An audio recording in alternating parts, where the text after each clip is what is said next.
go to the bathroom? This one. Hey, what's up, buddy? There she is.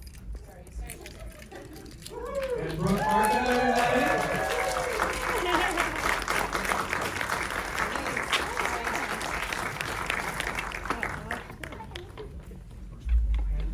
Herschel here, as you remember from the movie.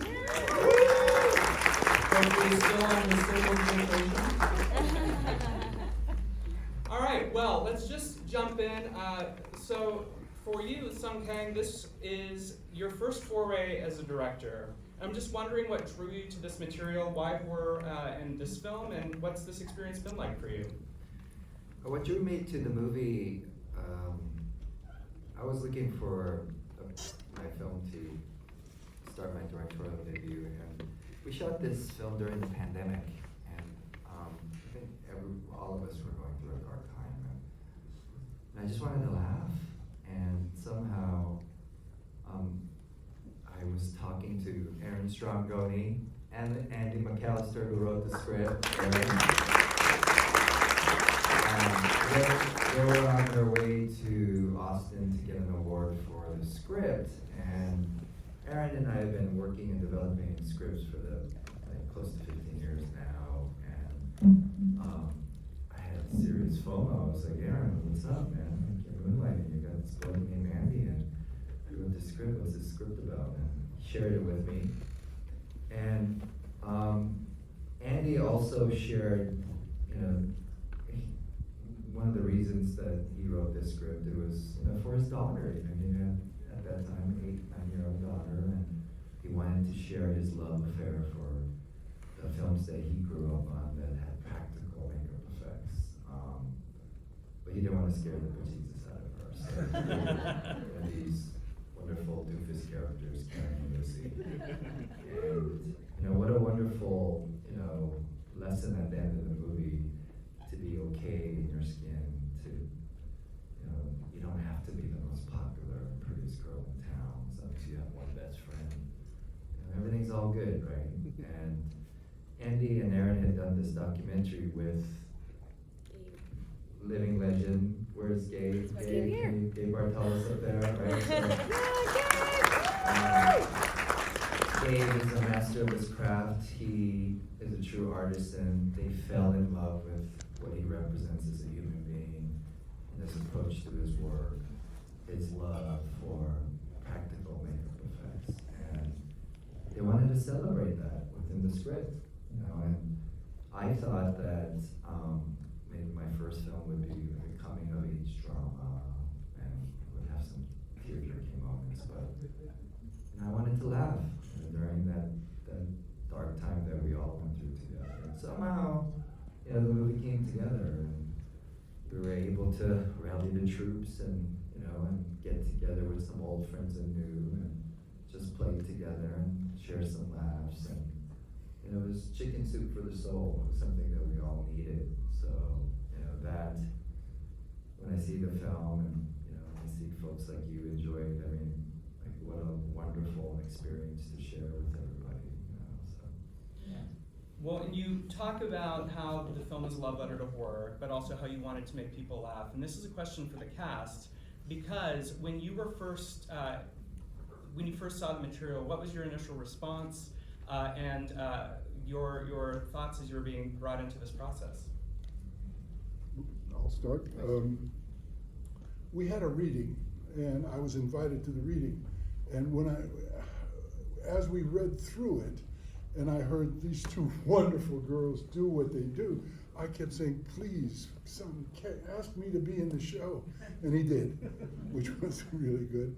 And, it's just a marvelous process. And one of the things about working as an actor, there's 3 levels to it. One, you work with you have to start with great words, and then you bring what you bring to it, and then the director comes in, and he not only accepted what I brought, but then he built on it. And we ended up with whatever the character was, it was a collaboration, and I'm eternally grateful for that collaboration.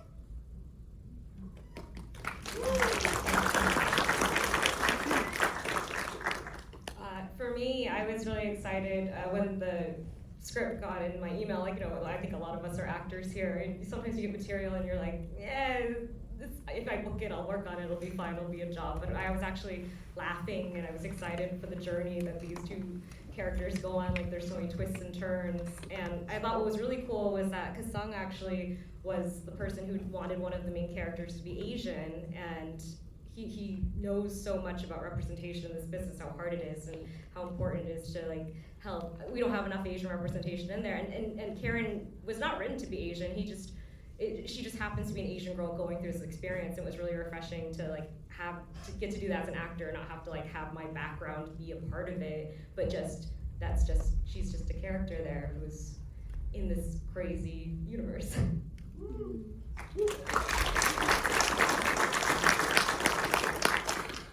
Yeah, for me, when I first read this script, I was really excited because I myself am a very big fan of the 70s and 80s, like classic horror movies. My brother and sister are a lot older than me, so they kind of raised me on all those classic movies like Nightmare on Elm Street and Friday the 13th. So when this was obviously a love letter to all those movies, I was like, oh yeah, right up my alley, I have to be in this. So I met Sung, and the rest is history, I guess. Well, looking out in this room, I recognize a lot of folks from the world of indie filmmaking as well as the world of indie horror. And when you come from that world, you know that it is not without challenges. So I'd like to talk a little bit about the challenges of putting this movie together, both from the filmmaking perspective and maybe some of the more challenging aspects of shooting from the acting perspective. Oh, there's so many challenges on a small movie like this, and even the big studio movies. There's, time is always your enemy. Weather, and then you're dealing with, the human condition. There's people involved, so there's always obstacles in the way. But in our particular movie, I think we had a very unique obstacle we had to overcome. We had a gentleman that was our first AC, and every day he was late. Every day, like 30 minutes to an hour late, and on a movie like this, or any movie, an AC is so important. Like, without this guy, you can't roll camera, and our wonderful cinematographer there, Remy,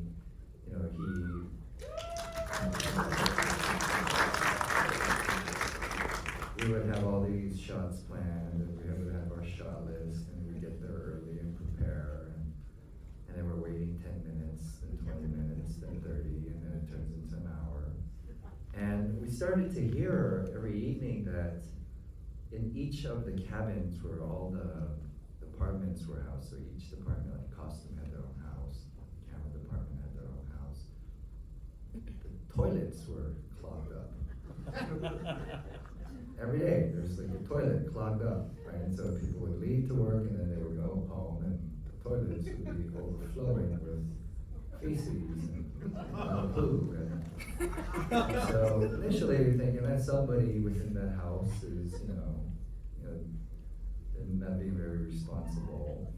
And then we find out that this guy, he had the door keys, the codes to all the cabins, because it was on this mass email that went out to the crew. And so he would wait until everybody would leave the house, and then he would sneak in, and he would serial poo. Right? And so not only did it cause us a lot of delay, but then he caused a lot of backup at the house. I mean, he was, his nickname should have been Mr. Backup, because that's something every department, right? I mean, who knew that we would have to deal with a serial pooper? Right? Only on film with Shaky Shivers. Right? Usually when I ask challenges questions, not that. So here I thought maybe the werewolf would be the challenge. That was easy. That was so easy. All right, so for Brooke, VyVy, and Herschel, as far as days going in this movie, what were the best moments to shoot for you, and what were the most challenging moments to shoot for you? Well, the best moments were, as I've said before, was working with these two girls and this wonderful director.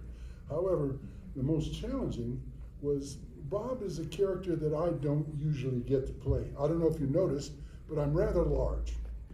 And most of the guys I've played were thugs, gangsters, and bullies. And Bob was this really nice man. And, you know, I didn't know if I had him in me. And again, thanks to some, I did. And that was both a challenge and a nice thing. Oh, best moments. A scene that always sticks out for me is the first scene with Lucy and Karen in the car. I love that scene so much, and it still feels like we shot it yesterday, so that resonates a lot with me. I love that scene.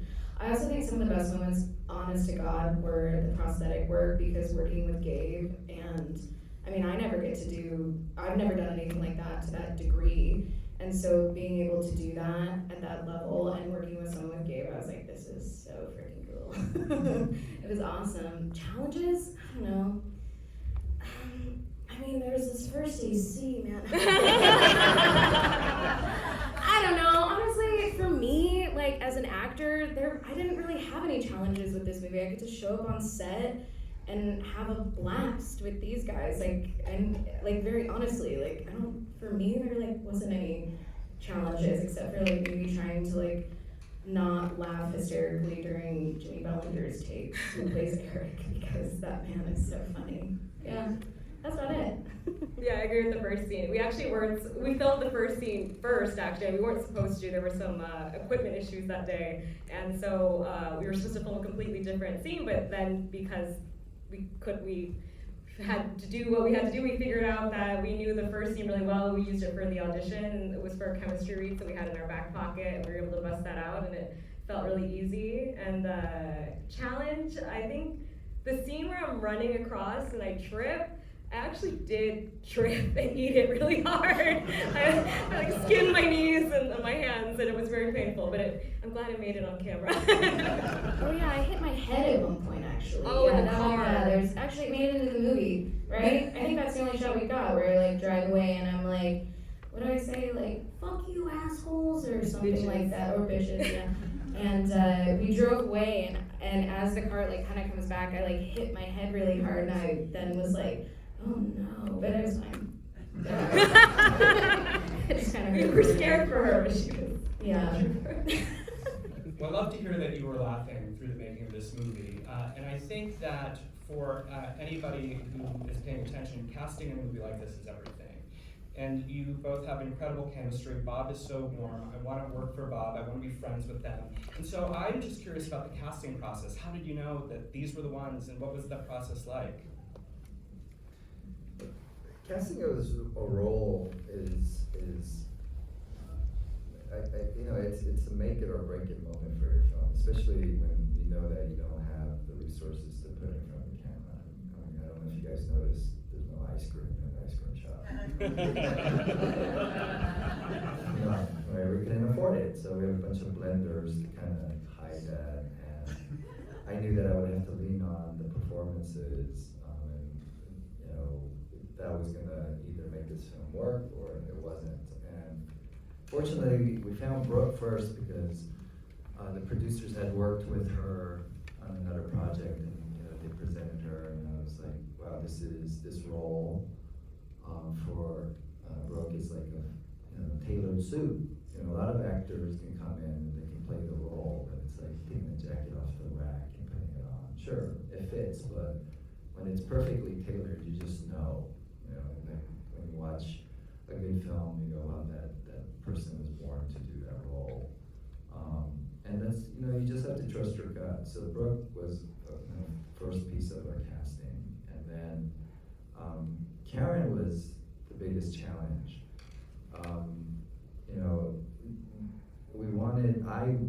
Of course, it's great to have, diverse representation, but we were looking for the best, actor And so, on a film like this, most actors in town won't do because, we don't have any money to pay them, right? Or no ice cream in the film, so we can't pay them, right? And so you're working with a small pool, and just to find any Karen with any ethnicity to match up to what Brooke was bringing to the role was very, very challenging.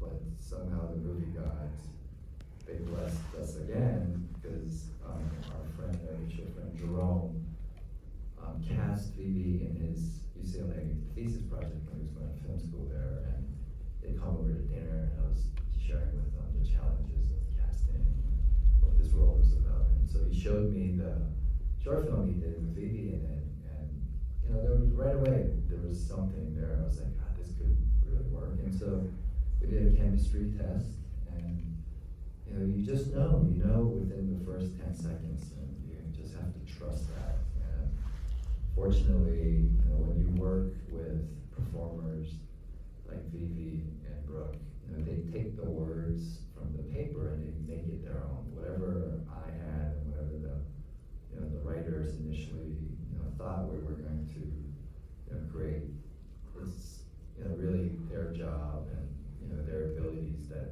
brought these two characters to life. And it just makes the director's job easy. You're able to trust them. They come in with ideas and contributions. There's improv that you would have never thought of. So you have to really, really lean on the performers. Right? And I've known Herschel since I was a little kid, pretty much. He was, I don't know if you remember this, but he was my Shakespeare tutor, essentially, right? So to already have a shorthand with somebody, to have a friendship, that just makes everything easier. You're not directing, you're collaborating. And again, as a director, you're lucky if an actor is there for the right reasons. They're not just there clocking in, clocking out, and you're just doing it for the paycheck, just to work. Right? So we're very lucky. Across the board, our only currency was that our passion, right, and some laughs, and we're lucky that everybody came together and contributed during this dark moment in human history. It's like, so forever I'm grateful to every cast member and every crew member that came during this time and contributed their talents, because what could we offer them? Some cold breakfast burritos. That's about it. So one thing that I think is really great about this movie is how it balances true humanity and serious moments with a lot of really great humor. And comedy and horror, to me, are very much symbiotic, but it's difficult often to balance them, and I think this movie does it exceptionally well. And I would like to hear from everybody just about how you planned to balance that. Like, how was the process of knowing when to go for the joke and when to pull back? Because everybody in this film really has their hilarity and has their seriousness, and I'm just wanting to talk about that balance a little bit. That's a good question. Well, it started on paper, right? So Aaron and Andy, they gave us a great roadmap. It's like you can make a bad movie from a good script, but you can't make a good movie from a bad script. So, I think their love affair for, horror, the horror genre from the early 70s and 80s and 90s, and then their love affair for comedy. When we would get together, we're children of the video store era, so like we were able to, refer to all these films that we grew up on, talk about Evil Dead, talk about Goonies, talk about Napoleon Dynamite, talk about Ghost World. And so you take the best of all of that, and you actually steal all of the good stuff. And, we call it, we're paying homage, right? So, and then in terms of the performance, you just have to trust the actors. It's like, you think you know, but you don't know, because you go into it and every morning you're like, okay, I have this planned out, but it's up to, you know, the performers to bring life to those words. And comedy is so tricky because it's either funny or it's not, right? And if you try to be funny, it usually never works, right? And then the scary part, I don't call this a horror comedy, I call this a comedy horror, right? You know, so I was always leaning towards like, let's all laugh.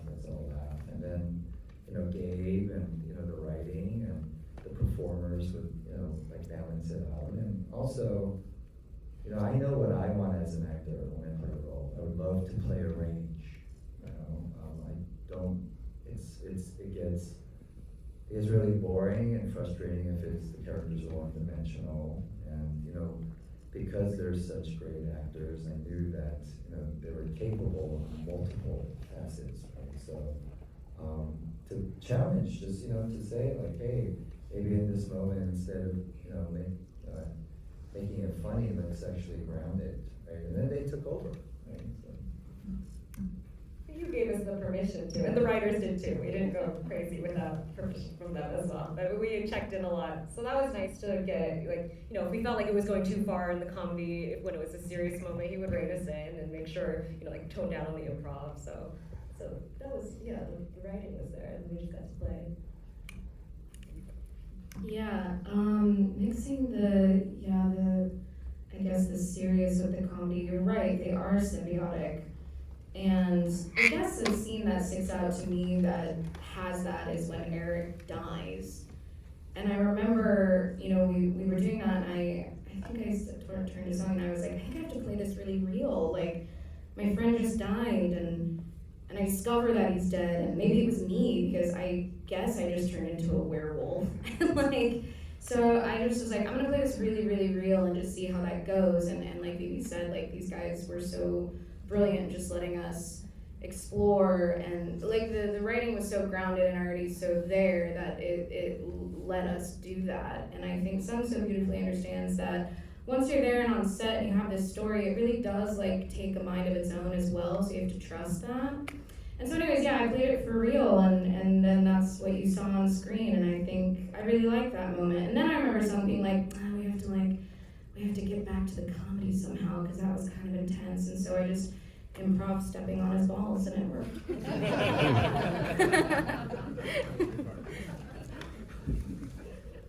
Well, I would like to take some questions from the audience, if anybody has anything they would like to know. Bounce it out there. Anyone? I'm just curious to know how many days it took you to shoot this. How many days for shooting? 3 weeks. You got a question?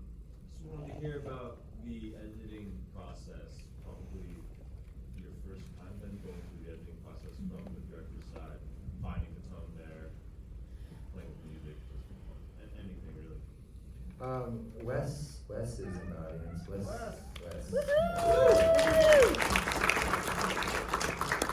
Wes was our editor, and man, we had some late nights,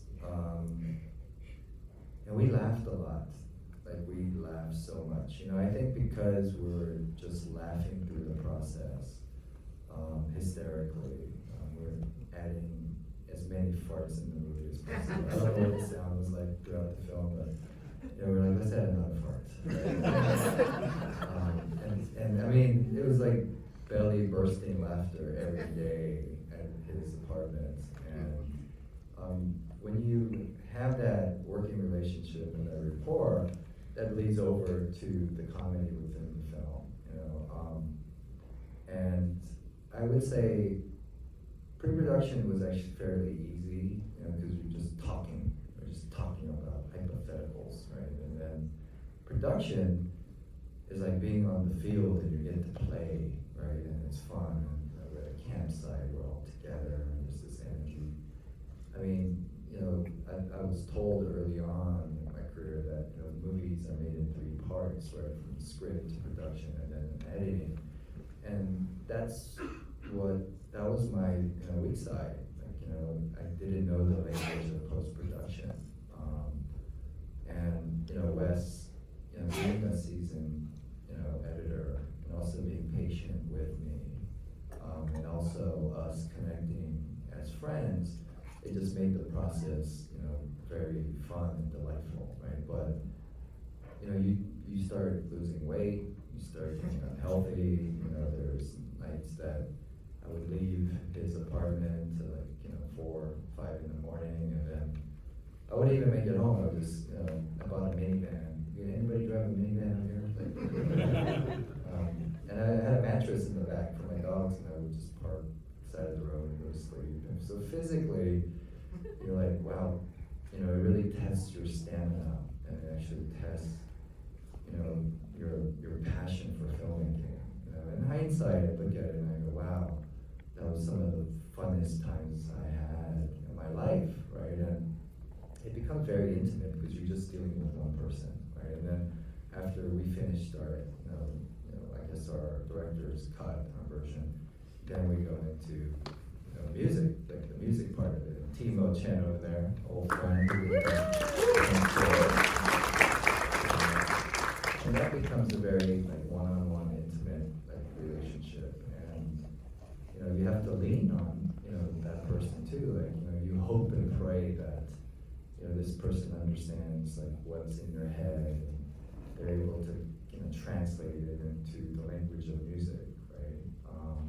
And I would, I think in the future I won't send the composer references, right? Because I think it actually distracts from what the artist can create, But Timo and Art, we already had a shorthand because we had been working on smaller projects for years, so and we enjoy each other's company. So I was able to just trust him, and it was refreshing because I think a lot of times, even the composers, they're not allowed to have freedom in their expression, so they send references, you do it like this, but, it's like, what do you need a composer for, right?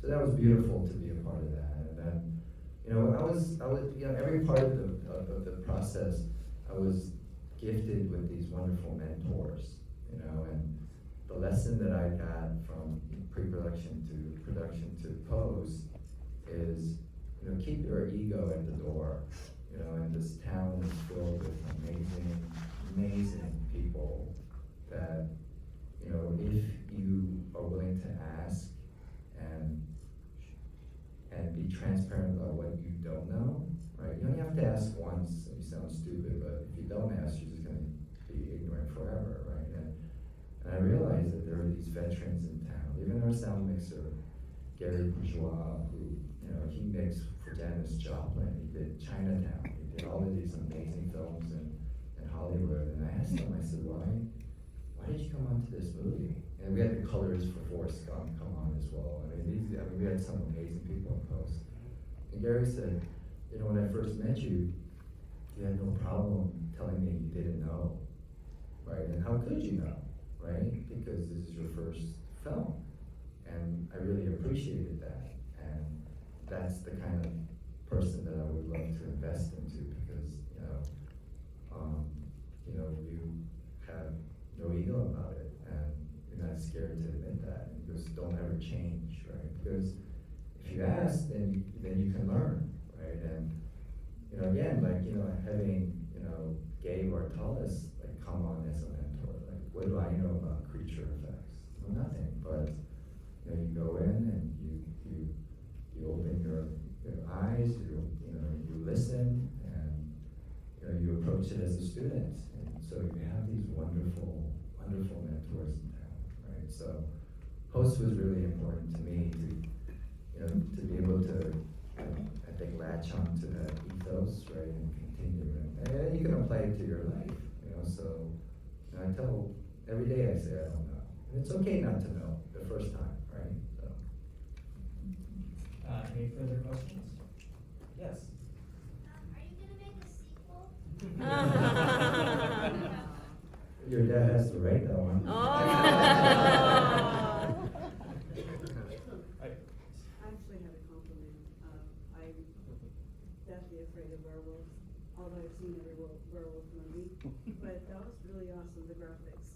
I couldn't look after a little bit and I had to close my eyes. So that was pretty cool. Oh, the werewolf stuff? Yeah, that was. That's Gabe. That was all Gabe. And also, you know, Brooke, you brought the performance Yeah. to life, right? So,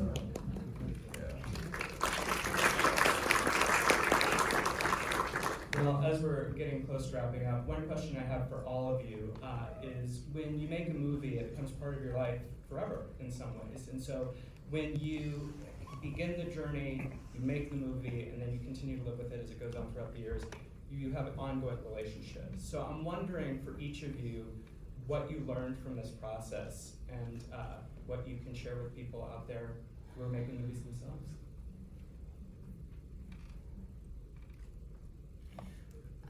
I would just say to trust myself. Very simply, but I think, you know, I loved this film so much because it was so freeing for me. And just going for it, like being bold and trusting myself, and it usually works out. Yeah, I think we're all guilty of imposter syndrome, and I was really scared that I wouldn't be able to play the lead in a film and help tell this story, but I feel like we did a good job, and so now I trust that I can continue to do so going forward and given the opportunities.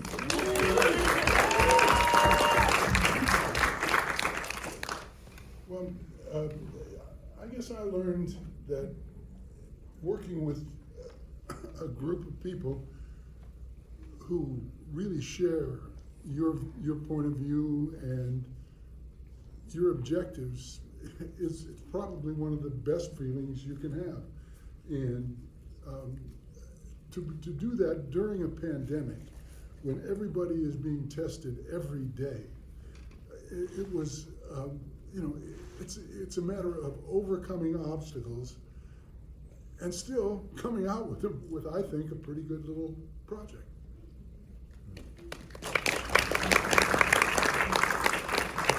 So, what did I learn and what advice would I give to future filmmakers? I learned you're only as good as people around you. Don't be afraid to ask. Keep that ego at the door. But look at everything half full. You know, because you as a director, as a filmmaker, you're setting the tone. So, you know, every morning you're going to deal with tons of problems, but go in there with a positive attitude. Step back and, you know, appreciate that you're actually making a movie, right? Like you're living your dream. And, you know, don't be afraid to fail. And you know, I think that prevents a lot of people from starting or trying. You know, it's okay. You know, it's okay to fall down. But the most important thing is to really get up and dust yourself off. And if you have the right attitude about it, you know, so many wonderful people will come together and, you know, see the whole project through with you. You know, because you're only one piece of the puzzle, right? So, you know, I realize, you know, it does take a village to, you know, get a movie made, even a small one like this, right? So, you know, don't be afraid. Just go and try and, you know, have just a positive attitude about it.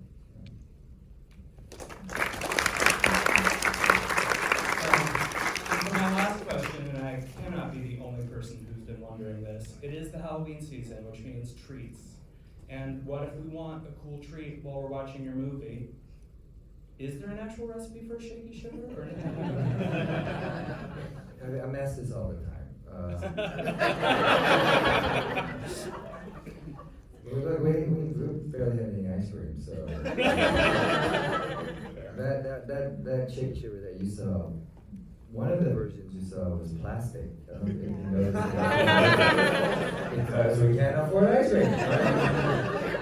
And then the shot in the blender when Karen is actually making her shaky shivers. I'll tell this story really quickly. I had an idea of what the shaky shiver was going to look like. It was going to overflow, and it was going to have all this melting, like chocolatey looking ice cream, like overflowing from the blender and then put in the glass, overflowing. And the prop master was really stingy with the ice cream.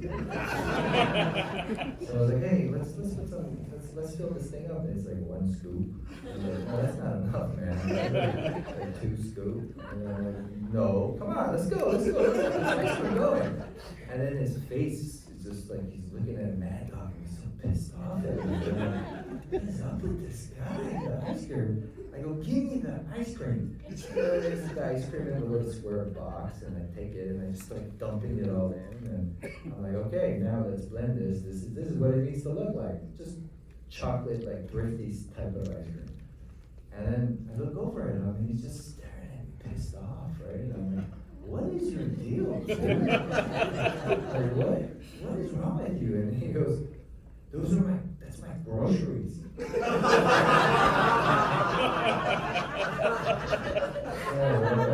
he goes, you have no money. You have no money to buy that ice cream, so I paid for it. I thought we were just gonna use a little, I was gonna eat the rest. Well, if that's not indie filmmaking. Shaky Shivers, another round of applause for Brooke, thank you for joining us. Thank you for being with us. Congratulations on this film. And you can watch it on Screenbox soon? Screenbox soon, yes. Yes. Yes, Screenbox. Right, Brian? Screenbox? Is that what we're doing? The next platform? Yes, Screenbox and then also any traditional Apple, Amazon, Rental. Google transaction. Screenbox in about 3 weeks, a month. Well, tell everyone to watch it. Thank you.